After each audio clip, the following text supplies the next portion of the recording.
Blues grew out of the need to live in the brutal world that stood ready in ambush the moment one walked out of the church. Unlike gospel, blues was not a music of transcendence.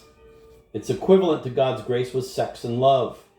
Blues made the terrors of the world easier to endure, but blues also made those terrors more real. For a man like Johnson, the promises of the church faded. They could be remembered as one sang church songs, perhaps even when one prayed, when one was too scared not to, but those promises could not be lived. Once past some unmarked border, one could not go back. The weight of Johnson's blues was strong enough to make salvation a joke. The best he could do was cry for its beautiful lie. Quote, "You run without moving from a terror in which you cannot believe," end of quote. William Faulkner wrote in one of his books about the landscape he shared with Robert Johnson, just about the time Johnson was making his first records, quote, "Toward a safety in which you have no faith. We comfort ourselves that we do not believe in the devil, but we run away. We run from and straight into the satanic images that press against the surface of American life. I think of Robert Mitchum, the mad preacher in Night of the Hunter, with love tattooed between the knuckles of his right hand, hate tattooed between the knuckles of his left, and he seems again like the legacy of the men who began the American experience as a struggle between God and the devil, the legacy of a Puritan weirdness, something that those who came after have been left to live out.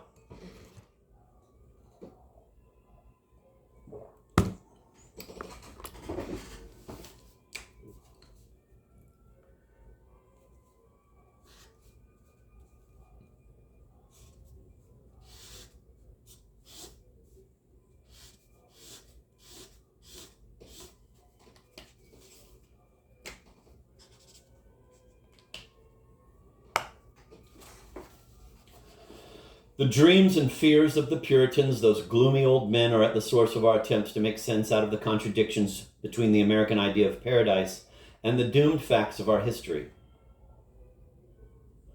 They emerge when solving problems is not good enough or even the point.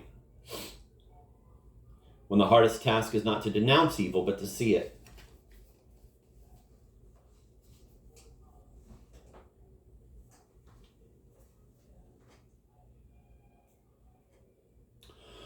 Unlike Fitzgerald's Dutch sailors, the Puritans did not take their dreams from the land, they brought them along. They meant to build a community of piety and harmony, what their leader John Winthrop called a city on a hill. An idea in its many forms that we have never gotten over, nothing less than America as the light of the world. They had a driving need to go to extremes, as if they could master God and the devil if only they could think hard enough. That and a profound inability to make peace with the world as they found it. They failed their dreams and their community shattered. Quote, "This land," end of quote, Winthrop wrote before he died, quote, "grows weary of her inhabitants," end of quote. The Puritans came here with a utopian vision they could not maintain. Their idea was to do God's work, and they knew that if they failed, it would mean that their work had been the devil's. As they panicked at their failures, the devil was all they saw. Their witch trials were a decadent version of their America. Schlock, as it were, but their biggest hit. Their initial attempts to shape America and their failures set the devil loose in the land.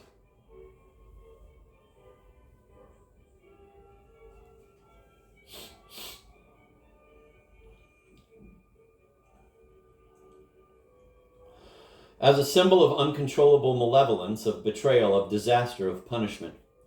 Just as the Puritans' failures and compromises anticipated our own, there is something in us that responds, not always quite consciously, to the original image of American failure, to the terror that image can speak for.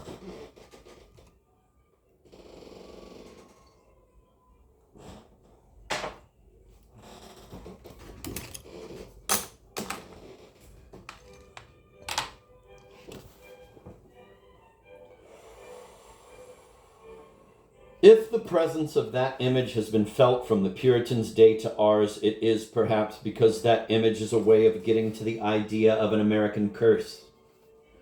The image of the devil is a way of comprehending the distance between Fitzgerald's shining image of American possibility and his verdict on its result. It is a way of touching the sense, there in Fitzgerald's beautiful image of America as, quote, an aesthetic contemplation man neither understood nor desired, end of quote, that America is a trap, that its promises and dreams, all mixed up as love and politics and landscape, are too much to live up to and too much to escape. It is as if to be an American means to ask for too much, not even knowing one is asking for too much, and to trade away one's life to get it. Whatever it is, as if this is what makes America special, vital, murderous, and noble. The Puritan devil endures as a face on the betrayal of the promises we mean to keep. The Puritan commitment to extremes, the willingness to live in a world where the claims of God and the devil are truly at odds, has lasted as a means to comprehend the depths of the promise and the failure alike. This world may have survived most completely in the tension between the blues and the black church. Robert Johnson inherited this world, and as a black blues singer, he made a new kind of music out of it. The image of the devil was played out within the matrix of Johnson's struggle with women and with himself. It was a drama of sex, shot through with acts of violence and tenderness, with desires that no one could satisfy, with crimes that could not be explained, with punishments that could not be escaped.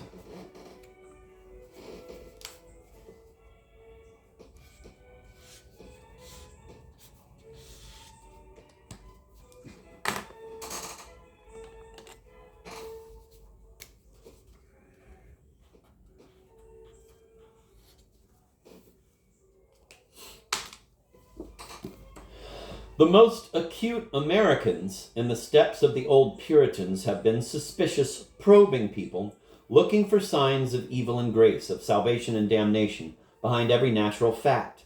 Robert Johnson lived with this kind of intensity, and he asked old questions. What is our place in the world? Why are we cursed with the power to want more than we can have? What separates men and women from each other?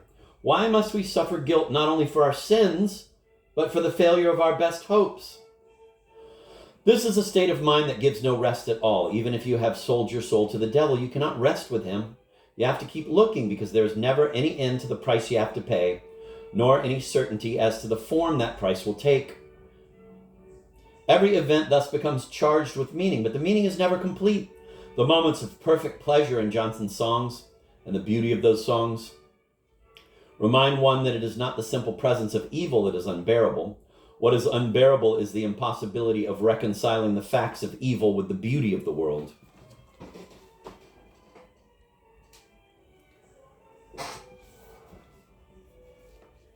This shadow America comes to a verge with, quote, stones in my pathway, end of quote.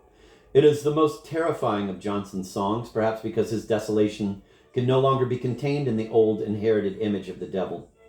Those lines from Me and the Devil Blues seem suddenly almost safe, comfortable. The claims of a man who thinks he knows where he stands. In Stones in My Pathway, terror is too ubiquitous to have a face. It is formless, elusive, overpowering. A few months before he recorded Stones in My Pathway, Johnson sang these astonishing lines. If I had possession over Judgment Day, if I had possession over Judgment Day, then the woman I'm loving would have no right to pray.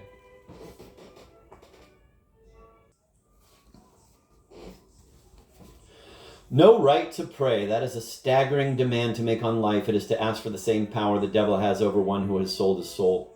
Stones in My Pathway is the song of a man who once asked for power over souls, but who now testifies that he has lost power over his own body, and who might well see that disaster as a fitting symbol of the loss of his soul. There's no way to know. There are no Gothic images in the song. The idea simply takes shape as the song draws in all the echoes of hellhounds, devils, the weirdness of blues walking like a man, draws in those images and goes past them. If those images were a means to expression, they are no longer necessary. They are no longer good enough. Because not even his body is his own. Johnson cannot satisfy his woman, because that matters more than anything else in his life. That fact, as a symbol, expands to create more facts, more symbols. Finally, with stones in every pathway and no way clear, there is a way in which the singer's life is resolved. He is seen all around his life for as long as he can hold on to the image. Because the stakes of the song are so high, every word and every note is fashioned to carry the weight of what Johnson wants to say. The 4 knife stroke notes that open the song are like a warning. The song is stark. It communicates so directly any distance between the singer and the listener is smashed. Quote, I got stones in my pathway and my road seems dark as night. I got stones in my pathway and my road seems dark as night. I got pains in my heart. They have taken my appetite.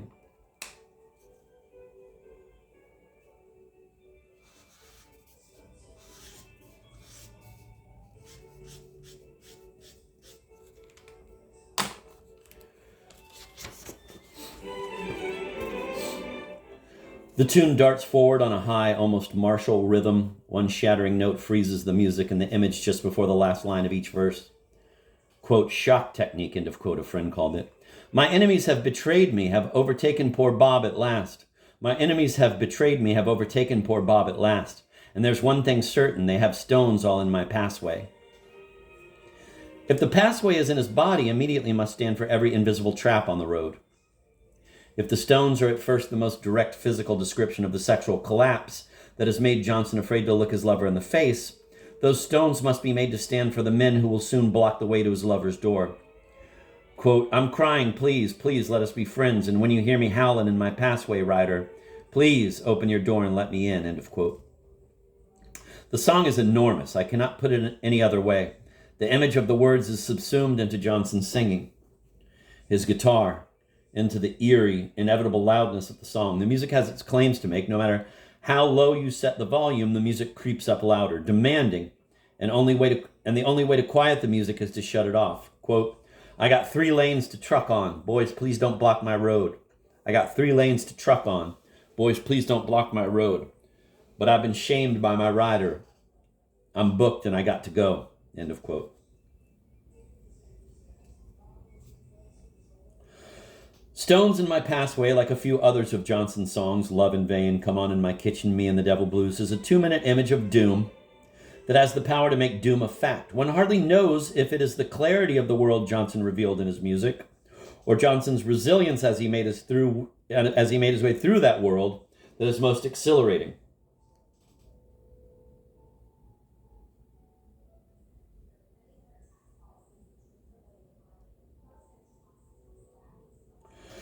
But that so many people who have never left the American mainstream that Johnson was never part of, respond to his music is perhaps not such a mystery. Because of our faith and promises, the true terror of doom is in the American's natural inability to believe doom is real, even when he knows it has taken over his life.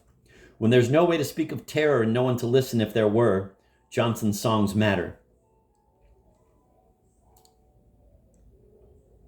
What Robert Johnson had to do with other bluesmen of his time is interesting to me, but not nearly so interesting as what Johnson has to do with those discovering him now without warning and on their own.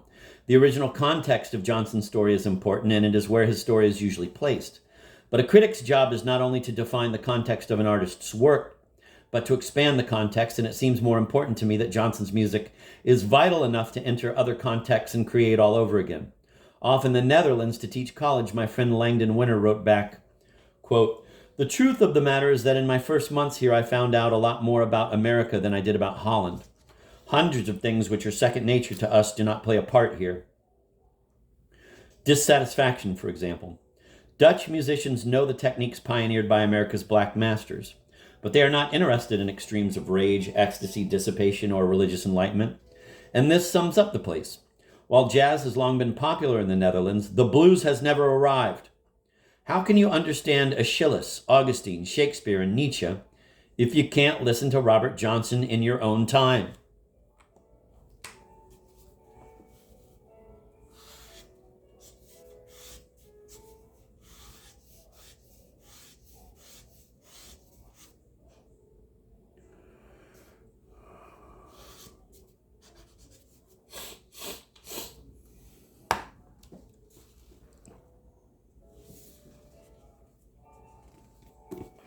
Which is to say that if Robert Johnson is an ancestor or even a ghost, he is really a contemporary. It is the inescapable pull of Johnson's music that gives us Mick Jagger singing Love in Vain in the middle of a rock and roll show. And a rock and roll show is a celebration that is rooted in Little Richard's kind of revolt, or in Harmonica Frank's, far more than it is in Robert Johnson's. Robert Johnson is a presence these days as rock and roll fans find the world less of a home than it used to be, and yet accept more and more their inability to do anything about their displacement. Johnson is a sort of invisible pop star. He has caught up with us. The music that is animated by Robert Johnson today is not really found in new rock and roll versions of his songs. Johnson's spirit is not so easy to capture. All of Eric Clapton's love for Johnson's music came to bear not when Clapton sang Johnson's songs, but when, once Johnson's music became part of who Clapton was, Clapton came closest to himself. in The Passion of Layla and Any Day. Finally, after years of practice and imitation, Johnson's sound was Clapton's sound. There was no way to separate the two men, nor any need to. And perhaps to keep the story straight, there is in Layla one lost echo buried under Clapton's screams and who knows how many guitars. Quote, "Please don't say you'll never find a way and tell me all my love's in vain." This music sounds like real Delta blues to me 40 years after. Duane Allman's solos on Boz Scaggs' Loan Me a Dime, Sly Stone's Thank You for Talking to Me, Africa, Randy Newman's God Song, much of the Rolling Stones music from Let It Bleed to Exile on Main Street, Bob Dylan's All Along the Watchtower, Eric Clapton's Layla. If someone were to ask me where Johnson's spirit had found a home, I would play these songs. All the beauty of the world and all the terror of losing it is there in Eric Clapton's rock and roll. Robert Johnson's music is proof that beauty can be wrung from the terror itself. When Johnson sang his darkest songs, terror was a fact, beauty only a glimmer. But that glimmer and its dying away lie beneath everything else, beneath all the images that hit home and make a home. Our culture finds its tension and its life within the borders of the glimmer and the dying away, and attempts to come to terms with the betrayal without giving up on the promise.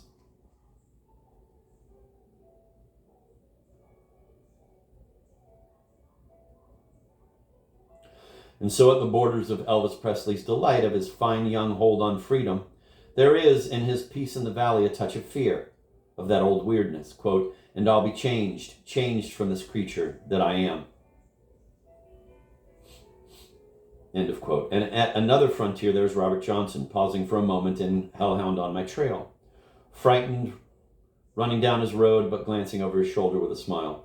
If today was Christmas Eve, and tomorrow was Christmas Day. If today was Christmas Eve and tomorrow was Christmas Day, wouldn't we have a time, baby?